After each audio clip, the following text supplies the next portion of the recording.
do that as host now. Oh, do you want me to oh, it's live streaming now. Are you able to switch Taylor back to the host now? Oh, you might be able to do it. Hey everyone.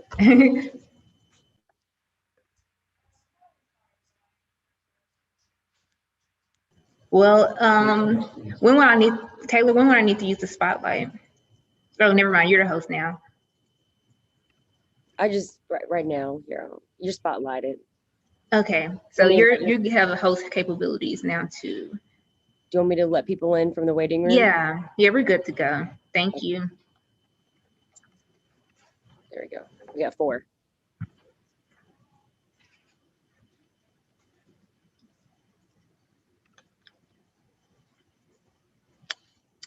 Hey everyone.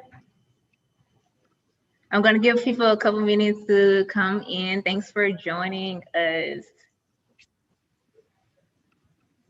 You can let me know where you're tuning in from in the chat. Let me know what you're excited to cook today or learn about today.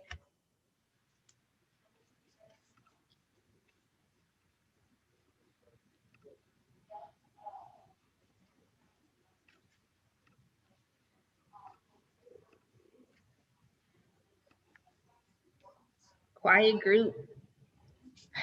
Where y'all? We got Brooklyn in the house. Jackson, Mississippi. That's my hometown. I love to see everyone from all over. We have Nashville viewing in.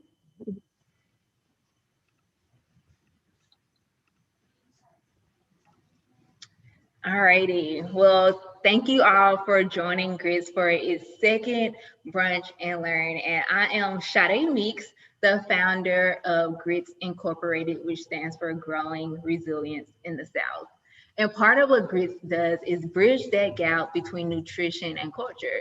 Unfortunately, there's this disconnect between nutrition and culture, and many people may have this misperception that cultural foods aren't healthy. So I'm here to reclaim that food narrative of African American food, because it is inherently healthy. And so today we're going to be talking about some African American inspired foods and cuisine and all the good things about nutrition and history and food culture. So I'm so happy to have you a part of the conversation.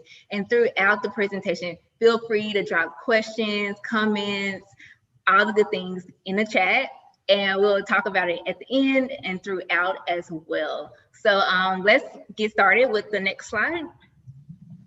So just a couple, rules, not really rules, but like some Zoom etiquette. Please keep your Zoom muted. Video is optional, but I love to see faces, especially towards the end when we're showcasing our recipe. So feel free to have the video live for that. Also, if you place your screen in speaker view, you'll be able to see both me and the presentation throughout. And like I said, please feel free to use the chat throughout the presentation, and we will have a couple questions and discussion questions like that throughout as well. So please feel free to participate. I love to see you all just engaging with me. That's one of my favorite parts of this whole process. And lastly, that was the last one. So we go on to the next slide. And so I don't know if you all are familiar with GRITS. I know I just gave a brief little history of what GRITS does, but I wanted to also share with you all this video. And this video is what I just really talk about the inspiration behind GRITS. And if you know me, you know I'm a writer as well. And so doing this, you hear my voice in the background. It was just a cool way for me to merge both my passion for writing and GRITS into one, to just really express the mission and the goal of GRITS. They want our rhythm, but not our blues. Facts, our rhythm. The kinks of our curls, the curves of our lips and hips, the strength in our voices, the velvetness of our skin, and the timeless way that we age. Yes! But our blues? Racial profiling, police brutality, systematic inequality, cultural appropriation, and dealing with the challenges of breaking generational curses that go beyond slavery? But still, we rise. We are resilient. and we must preserve our resilience. We must grow it. However, it is being threatened due to the vulnerability of our physical and mental health. I remember my grandmother telling me, "Child, I had everything out in that garden, even peanuts." I seem to digress, but as I listened to my grandmother describe the food secret for our family, it reminded me of how disconnected we have become to the foods that sustained us. A disconnect that threatens our resilience. See, we may not be able to control all the stressors on the outside, but we can work towards improving the internal stressors. We can start by reconnecting with the foods that generations before us grew up on, thus improving our resilience. And I volunteer to start. It is my mission to do so. So here's to growing resilience in the South. Grits.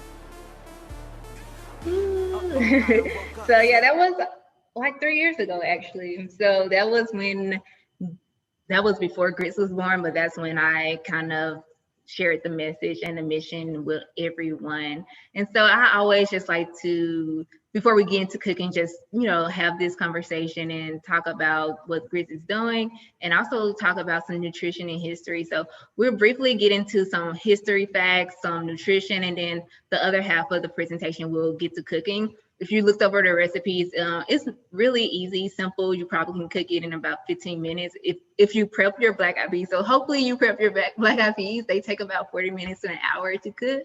Or if you didn't have the dried beans, you could actually get canned black eyed peas, and you won't have to worry about the prep.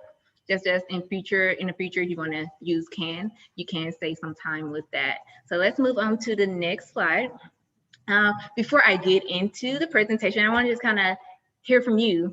Do you eat black eyed peas only in the new year? And if so, when? And if so, do you even eat black eyed peas on the new year? That's another question. So please feel free to leave a comment about that in the discussion. I'm excited to see what people say about black eyed peas in the new year. I know for me, that used to be the only time I would eat black eyed peas because I'm not a fan of black eyed peas. So this recipe was fun because it was a challenge to find a way that I liked black eyed peas. And so hopefully we all get to enjoy it in a new way. So we have the New Year's Eve and Thanksgiving. Tara never had them. Well, this will be fun. I can't wait for you to experience black eyed peas for the first time. And I love food exposure in general. I think we can never grow out of being exposed to new foods, new ways to prepare the foods, and all those good things. So thanks for sharing that. Someone doesn't eat, Eunice doesn't eat black eyed peas, but she's excited to try it. Yay. Just continue to be open. And I think even if you don't like it, I think the fact that you are reconnecting with these ingredients and learning about it and learning where they come from, that's still part of the resilience and still part of what Grits mission is all about. So thank you for sharing. Traditionally, there are a lot of oral traditions stating where this tradition of eating black eyed peas came from. But one tradition states that African Americans were attending a watch night service to hear about their emancipation, their freedom. And during that watch night service, they were cooking black eyed peas. And they thought it signified good luck because they received the news of their freedom. That's just one oral tradition. No one really knows where the tradition stems from, but that's one of them that I thought was really interesting. So let's move on to the next slide. So, of course, we have to talk about some nutrition. I am a dietitian, and so I just want to give a brief little nutrition, food history facts about black eyed peas. So if you didn't know, black eyed peas actually originated in West Africa. It's an indigenous West African crop. During the Middle Passage, when enslaved Africans were forcibly removed from their homeland, some of them were able to bring food crops, black eyed pea being one of them. One of the main reasons the black eyed pea was able to survive in North America, and especially in the South, is it's a really resilient as well crop. So it can withstand really dry weather. And if you lived in the South, it can get really hot and that sort of thing. So it was easy to grow this crop in the South. Additionally, in West Africa, the traditional West African dish called akara actually inspired the dish we will cook today. And if you look at the screen, it's the picture to the right. It kind of resembles a beignet. It doesn't taste like one, but that's a traditional dish eaten in West Africa as a breakfast food or as like a street food. So this dish really inspired what we're gonna make today. And so I'm ready to get into it, but the nutrition. So if you didn't know, the black eyed pea is actually a bean. And because it's a bean, it's gonna have similar nutrient components as black beans and pinto beans and that sort of thing. It's gonna be high in fiber and it's gonna be high in protein. So you see it's 11 grams of fiber per serving, per cup. That's a lot considering 2 grams is considered a good source of fiber. So in a cup of black eyed peas, you're getting 11 grams, which is almost half of your daily recommended intake. Additionally, it contains resistant starch. And resistant starch is actually a starch that resists digestion and kind of acts like a fiber. So if we go into the next slide, I can give you a little bit more information on resistant starch. So as I mentioned, it's a carbohydrate that resists digestion in the small intestine. And so it resists digestion in the small intestine. So your large intestines, the gut bacteria ferments that starch. And through this fermentation, it produces really healthy things for your gut. And so out of this, there have been a lot of benefits and research about just having resistant starch in your diet. For one, it improves your gut health. It helps you feel full longer. It may even help with blood sugar control. So a lot of research is out there in regards to resistant starch. The main thing I like to say is it promotes a healthy gut. And when your gut is healthy, your whole body just functions better, because I don't know if you knew this, but they call your gut your second brain. So that's just how important the health of your gut is. So it's good to have foods high in resistant starch.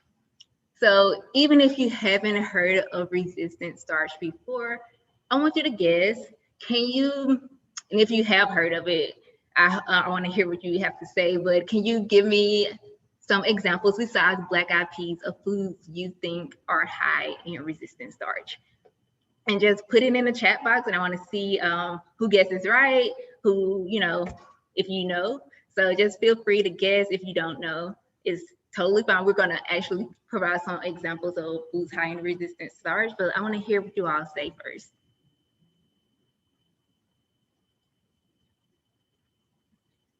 Potatoes.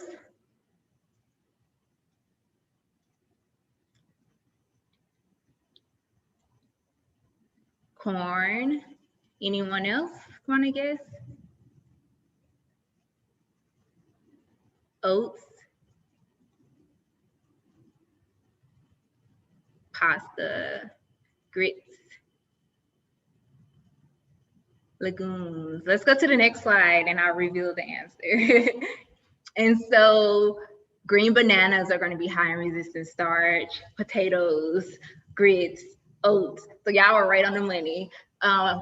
Actually, another cool fact is cooked then cooled potatoes and cooked then cooled rice are going to have even higher amounts of resistant starch than when you first cook it. So that's just a fun fact. If you eat leftovers, you're going to get a little bit more resistant starch from when you first cooked it. Okay, so let's move on to the next slide. So here's the goat cheese black eyed pea fritter. And I have a story about this recipe. As I mentioned, I used to only eat black eyed peas on the New Year. However, when I was just learning about the black eyed pea and really wanting to develop a recipe that reflected an indigenous West African crop, I was challenged to find another way to enjoy black eyed peas. And one, I was inspired by the traditional West African dish akara. But two, my own Sunday trip to a brunch inspired me as well. And so when I originally made the recipe, before it was finalized, I wasn't happy with the first recipe testing, but after I left the brunch, I was inspired. So I went to a local restaurant called Fine and Dandy. I wanted to try it out because there was a new brunch menu created by a local Black chef and utilizing locally owned ingredients. So I was really happy to try it. And the server recommended goat cheese fritters on a bed of grits. I was totally sold on the grits, but I wasn't too sold on the goat cheese fritters because I didn't think I liked goat cheese. But I was open, and I'm glad you all are here because that just shows you're open to exposing new ingredients and trying new things. So I tried it, and I fell in love with the goat cheese fritters. And the next morning, or probably that night, I had an epiphany. This goat cheese would go well with this black eyed pea fritter, and it was born. So that's like just a background story of how this recipe was created. And I hope you all enjoy it. If you don't like goat cheese, I don't know if you like goat cheese or even ever tried goat cheese, feel free to try a little bit of it outside of the recipe. And see how you like it. Like I said, I didn't used to like goat cheese, but just being exposed to it in different forms made me really fall in love with it. So hopefully you have a similar experience. So we're about to get started actually. So let's just go over the ingredients. If you go to the next slide. Oh, forgot, shout out to Bob's Red Mill. They sponsored the cornmeal. So if you got a box, you got a bag of the cornmeal. Now let's get to the ingredients. That's one of the ingredients. And then we also have some black eyed peas, of course, green onion, goat cheese. Oil, I'm going to be cooking with avocado oil. It's actually my favorite oil because you can cook it at high temperatures, and it contains a healthy fat called monounsaturated fats. And these fats actually help promote heart health. So this is why it's my favorite oil. Have some honey and the cornmeal. And I kind of already measured out some of my ingredients just to kind of help it flow better. So if you got all your ingredients, let's get to it. Is there a substitute for goat cheese? If you don't have to add goat cheese, to be honest. You don't have to have a substitute. You should leave it out. And it'll still have flavor. Just make sure you salt it, pepper it, have your other ingredients, and it should be good to go. So let's just get started. So did everyone cook their black eyed peas? So I cooked mine and I drained it. And this is about 2 cups. So it should be 2 cups cooked, not 2 cups dry. So it will be different. So make sure you measure it after it's cooked. So it should be 2 cups of cooked black eyed peas. And if we can go to the next slide, we can see the recipe while I'm cooking. And so right now I'm on step 3. So I'm going to add my cornmeal. So we're going to do a 1/2 cup of cornmeal, the Bob's Red Mill cornmeal. I already have mine measured out. So I'm just gonna pour this in here. And also, I know you all know in your kitchen, it's good for mashing it. If you don't have one, you could use a wooden spoon, a fork, whatever you have. You could even use a blender, but you can definitely not have to plug up anything and manually do it. And so I added my cornmeal. Now I already chopped my onions. So you want to finely chop your green onions. So I'm gonna put mine in here. Next, we're gonna add thyme. So we're gonna do about a tablespoon of thyme. I'm gonna show you all, if you haven't already done it, how to pick the thyme. So you hold the leaf like this. I'm gonna just pull one of them. Hold a sprig and just really run your fingers downward, and it will just kind of fall. And that's how you do each sprig. And I said a tablespoon, sometimes they tear. I said a tablespoon, but I'm not gonna measure it because I'm just gonna kind of eyeball it. But you wanna hold it again and just run your finger down. Sometimes it breaks, but it's okay. So I'm gonna just do a couple of sprigs and eyeball it because I don't know. But the thyme, honestly, was like my favorite part of the recipe. So I'm probably gonna add more thyme because I love the flavor it gave me. Oops. Sometimes they don't cooperate.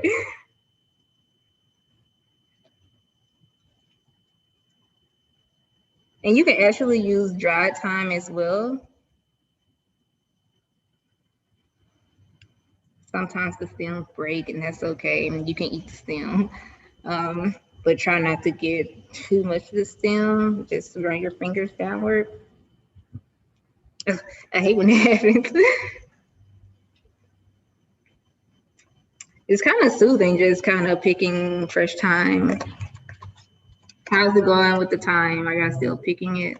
I'm doing a couple more sprigs. I'm trying to do some long ones so I don't have to worry about it breaking.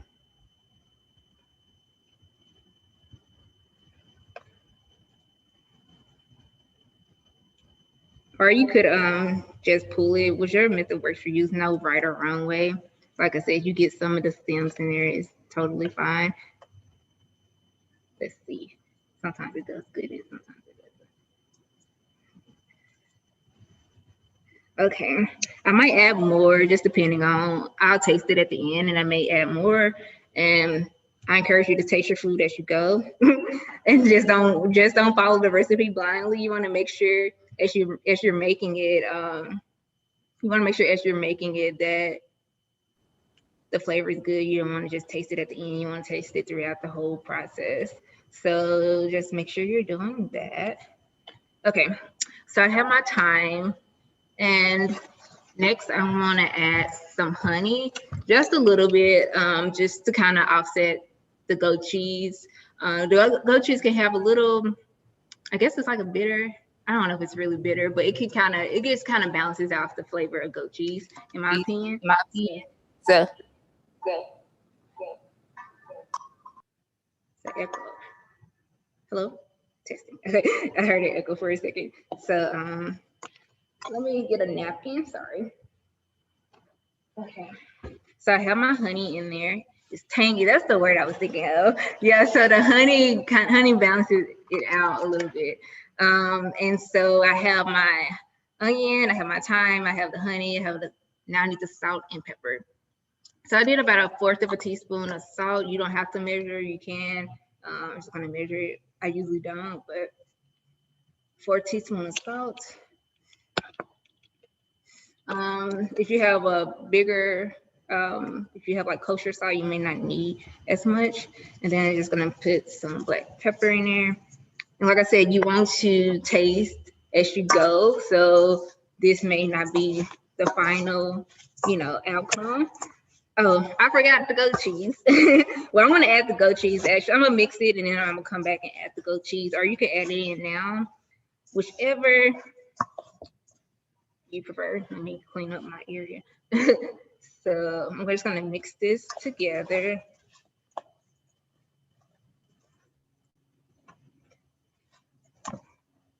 And y'all, this is an arm workout, by the way. So arm day in full effect. And I'm not going to use this the whole time, to be honest. I'm going to get my hands dirty. So make sure you wash your hands, of course, food safety. You're going to, because sometimes it may just be easier to just do with your hands. And so use about 1/4 cup of goat cheese. I'm just going to eyeball it, to be honest. Just eyeball it. And if you don't like goat cheese, you can leave it out. If you're, you can do more, you do less, whatever you feel.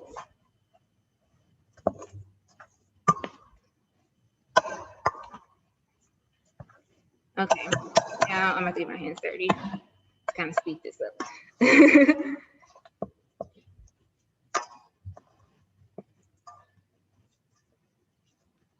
And it should like start to form a ball, kind of. So let me know how's it going in the chat. Well, your hands are probably dirty. Never mind. We'll talk about it after we clean our hands. But yeah, just get in. It reminds me of meatloaf. I don't know if you ever made meatloaf. How you just kind of got to get in there. As long as your hands are clean, you're good. And this should make about 6 fritters.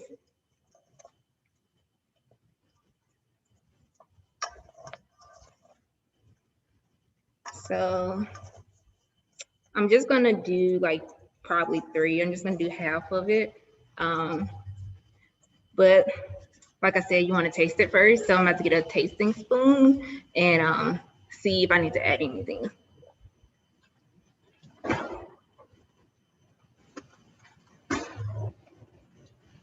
our tasting fork.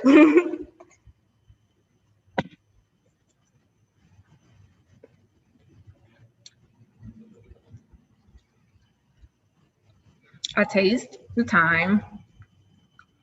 I need more pepper.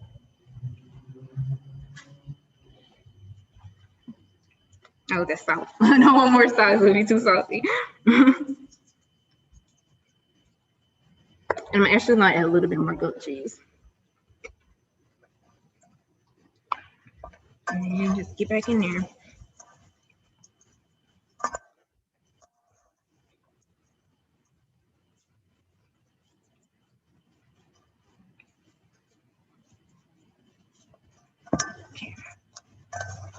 Hey, Sade.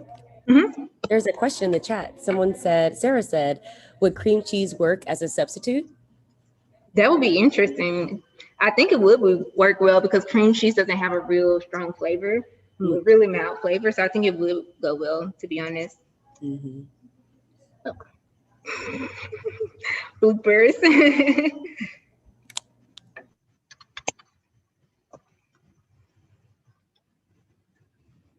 Hands are dirty, but I'm liking what I'm tasting. So I'm about to wash my hands and then we're gonna get to cooking.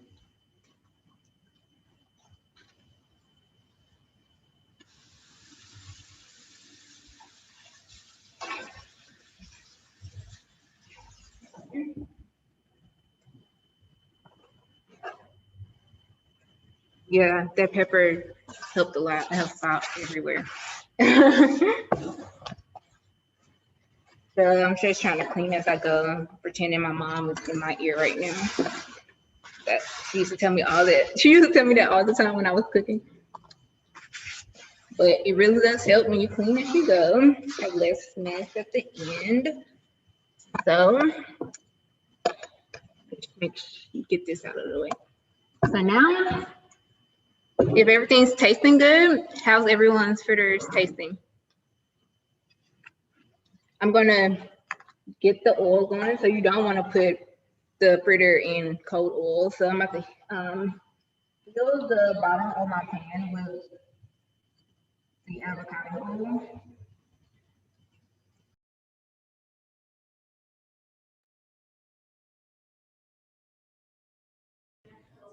Hey, Sade, could someone unmute one of your mics? There we go. Yep. Can you hear me? Mm-hmm. Perfect. Okay, cool. So you want to heat your oil at this point if everything is tasting good, and then you want to, while it's heating, you can start forming your patties. You can make 6, as I mentioned, so you should be able to get 6 fritters. But for the purpose of the presentation, I'm just going to do 3. Also, like if you find it like crumbly, or say if it was you didn't drain it too good. Say if you didn't drain it too good, you could actually add more cornmeal.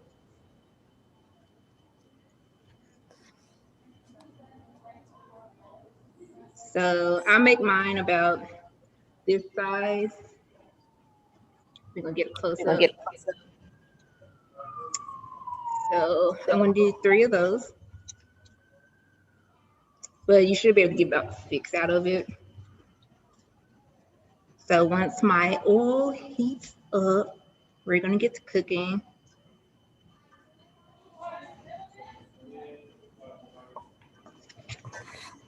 Well, I guess I could form the rest of them since my oil is still hot. Still not hot. And you can actually like put a little caramel in your oil to see if it's ready, and it's ready. So let me get my hands clean again.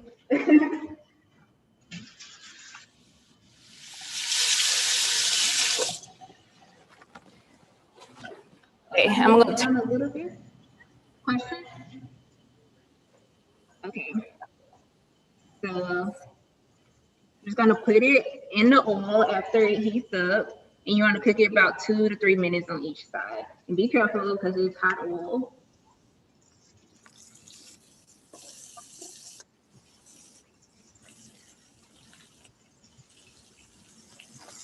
And if it breaks a little bit, it's okay. They are a little, they will be a little fragile.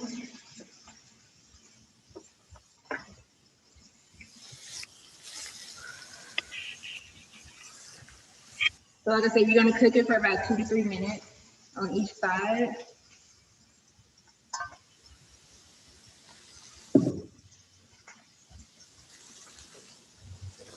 And have some paper towels handy because then you can let it drain on the paper towel.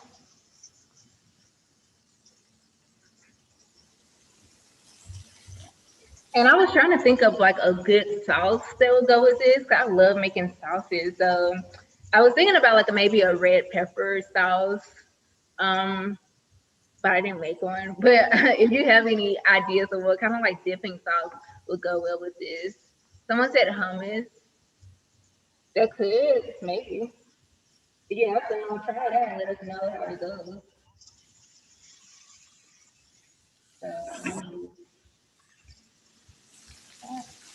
But it should be a little golden brown once you flip it.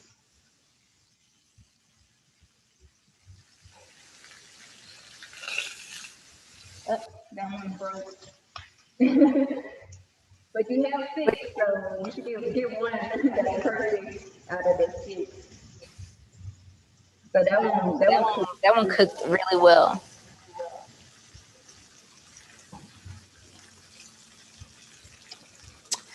I dance while I cook and I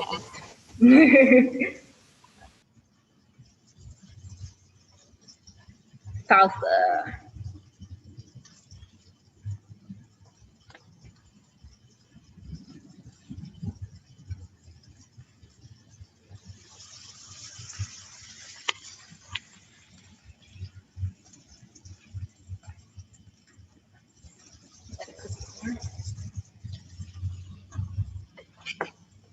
Can you hear me? Am I muted? Oh, never mind. I thought I was muted.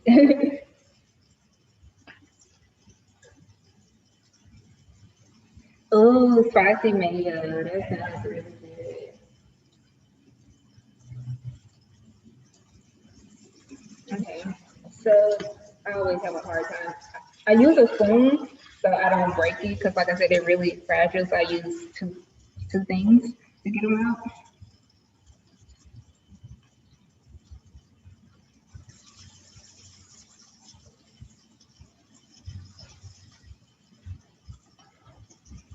This one I actually probably could have cooked this one a little longer. I actually waited a little longer.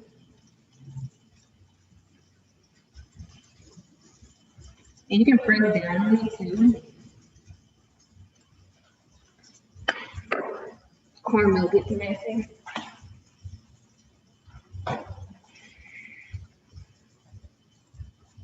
How's it going? Anyone have any questions? Blackberry glaze. That sounds really fancy. If you have some blackberries still, please make it and let us know how it goes. Oh, that sounds so good. Like that sweetness with the sweetness with the goat cheese. Yes.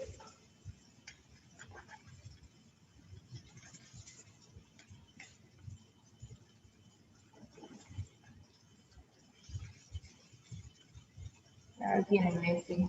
I have to drain some of this oil. I think I'm gonna do this over and do the less oil. I think it makes it better. So thankfully I have extra.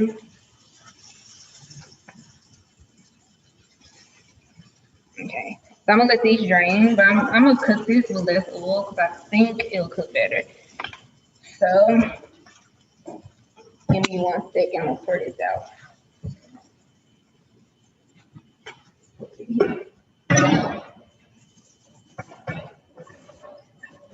So now I like this so it doesn't burn. But I think if I do less oil, it won't break as much. I'm trying to see how I didn't use avocado oil when I first recipe tested. I just used the regular canola oil. Okay.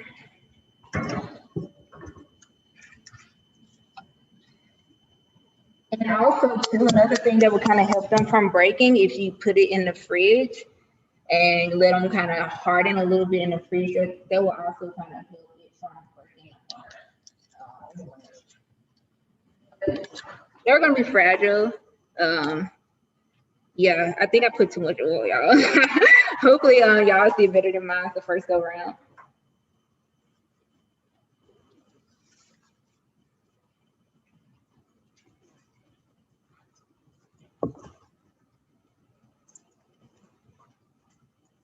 So let's start this over. And also, if you do it thinner too, that will help it get a little bit crispier because then it won't have to cook as long.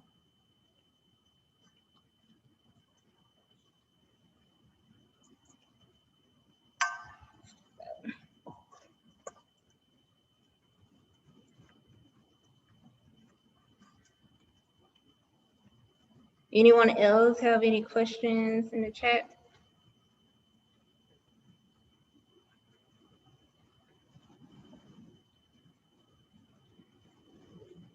They are really fragile. I might add, no, it should be okay. I was gonna add a little water, but it should be okay. Or maybe I should. If it's a little dry, try adding water. I'm about to do that with mine.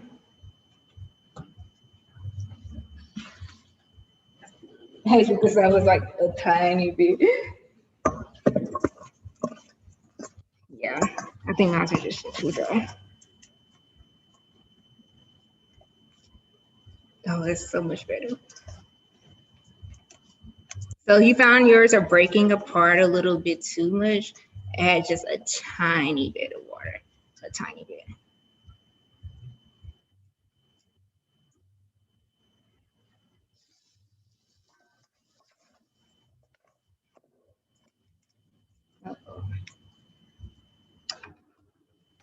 Sade, we have a quick question in the chat about the black eyed peas. Does the salt, do salt? Oh yeah, you can salt the water. Mhm. I forgot to do that actually, but I usually do salt the water. Okay, these are gonna cook way better.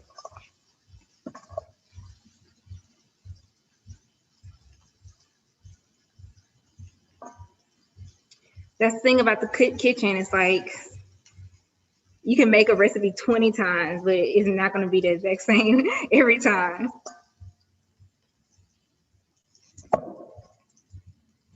Okay.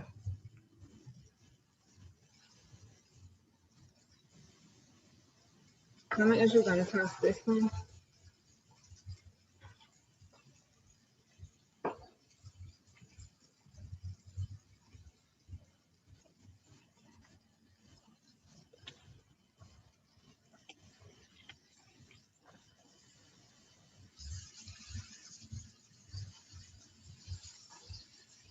Way better. How's it going?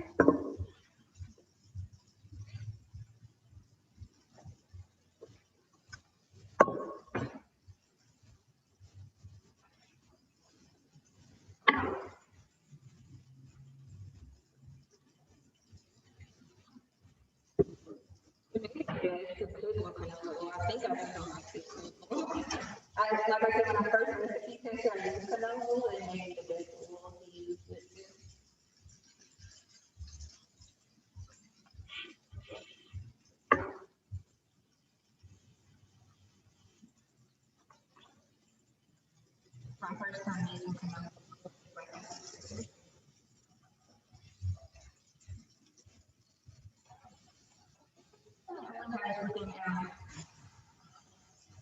See that? Yeah, less oil and thinner will have better results.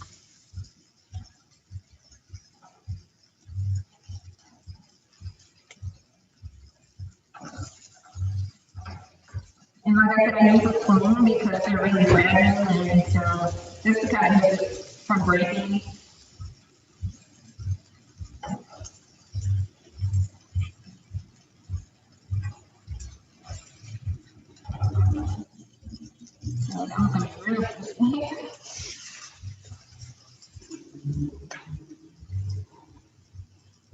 avocado oil. I noticed that this oil cooks faster. What kind of oils are you all using right now? You all using canola oil, avocado oil? I had better. Well, I guess I didn't know how different the avocado oil will cook with this recipe, but not too much difference. Just learn how fast it cooks versus the canola oil. So let's see. Oh, it broke. Okay, that's the one. That one broke a little bit, but it's okay. That's 10.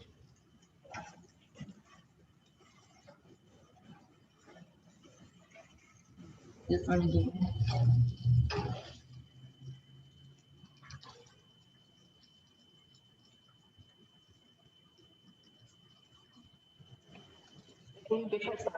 That's totally fine too. Oh, I want to see you. I can't see. I was really like struggling with like plating these. I couldn't find a good way to make it look pretty, but it tastes good. But I couldn't make it like look really pretty. I need a plate. I want to kind of plate it. Oh.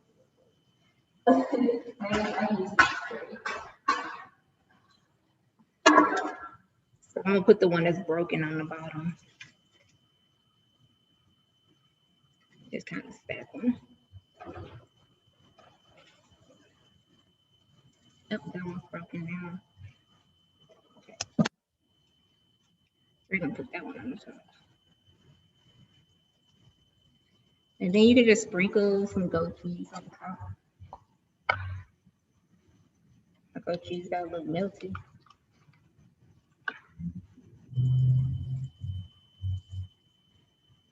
Oh, well, since mine melted a little bit, I'm gonna actually put some sprigs of thyme on top instead of it. Y'all, my hands are like. Just like some thyme to garnish it.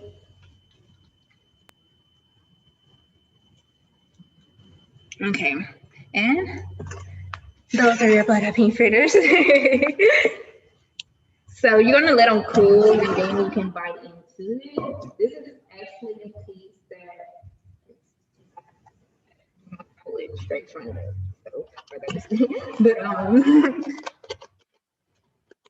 let me wash my hands, and then I want to see what everyone's looking like.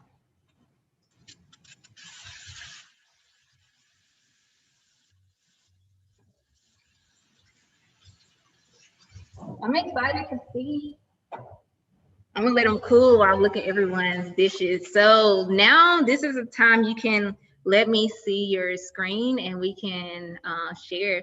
So Taylor, if you wanna, I guess you can raise your hand and then Taylor can spotlight you. Is there a raise hand feature on here? Maybe not.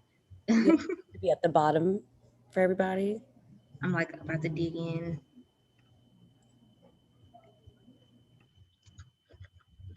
I think we're all still cooking. They're really fragile, but they taste good. So that's the best part, the flavor.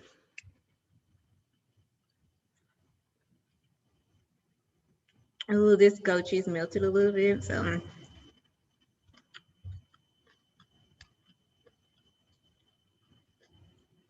Anyone want to show? Are y'all still cooking? How's it going, Caitlin? Unmute yourself. Oh, can you unmute yourself? Or can I? How's it going? Oh, I'm sorry, I was on mute. Huh? Oh, I can't hear anything.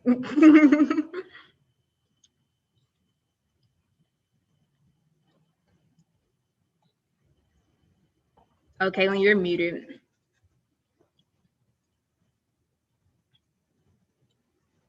Tyler, you mind unmuting? Oh, there we go. Hello? I don't know why I can't hear anything. She's unmuted. Oh, okay.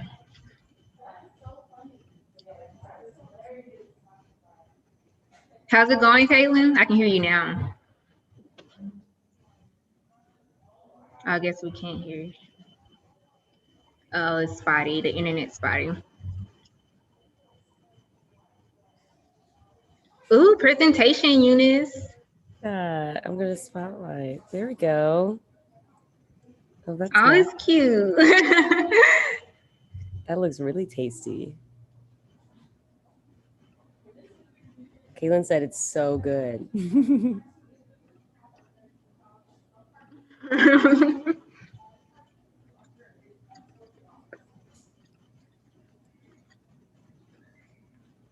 I didn't eat lunch, so.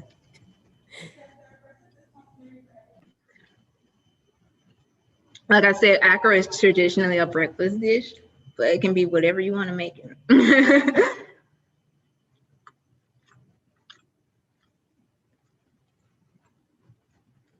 You know what would be good with this too? Like some spicy. Like someone says a spicy mayo.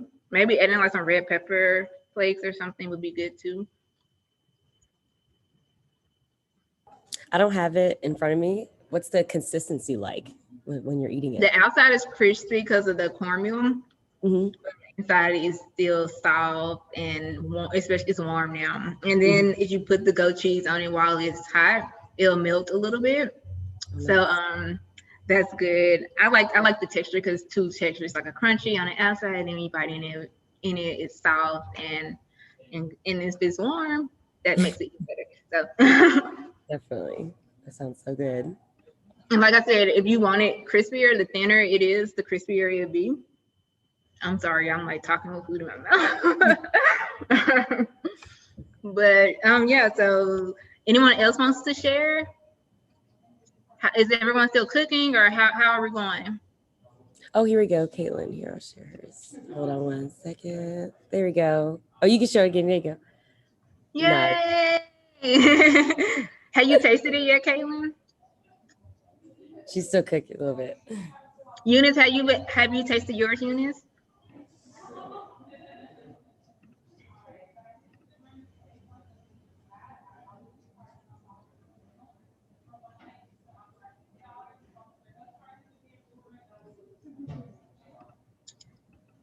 Who said they were gonna make it later?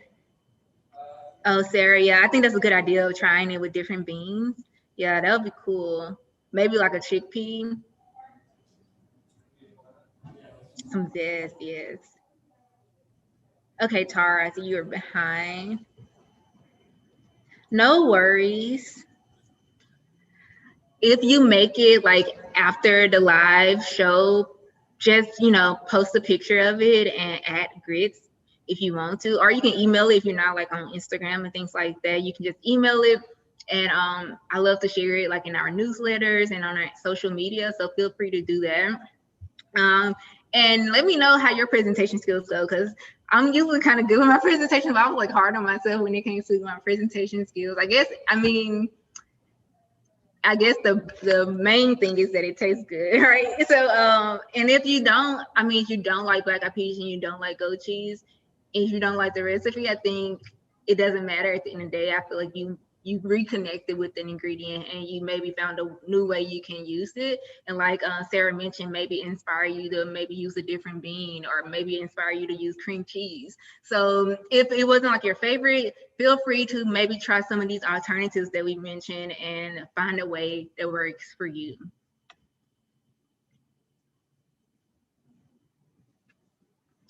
So let's see, did anyone else wants to show? Okay. So we're headed towards the end of today's cooking demo. I am so glad you all were able to join. So I don't know when the next Brunch and Learn will be, but I will definitely keep you updated. If you aren't subscribed, please go to We Rise. Sorry, that's not the website. Please go to gritsinc.org and subscribe. And through there, you'll get all the notifications of like different events, or social media. You'll get the notification through social media as well. If you have any questions, if you want to send me the recipe or if you want to send me the picture of the recipe, you can email me at werise@gritsinc.org. If you want to tag us on Instagram just to show everyone how you spend your Sunday afternoon, feel free to tag Grits Inc., Grits_Inc. Also, you can follow me. My personal page is Sade Meeks. That's SADEMEEKS with 2 S's. But I enjoyed everyone. Does anyone have any questions or comments before we end today?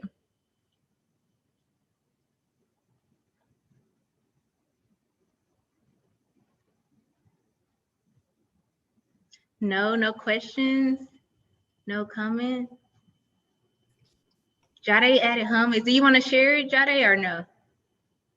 You're welcome, Tara. Thanks for joining. Everyone, I really do appreciate you taking an hour out of your Sunday to cook with me and, you know, just talk about these different things. Well, I'm going to jump off, but like I said, feel free to send me the pictures. I can't wait to see and hear your feedback on what you liked about it, how it inspired you, and how just reconnecting with foods really inspired you overall in your health and nutrition journey. So once again, I am Sade Meeks, registered dietitian and founder of GRITS. Thank you for joining us for our second Brunch and Learn, and I will see you all sometime soon. Bye.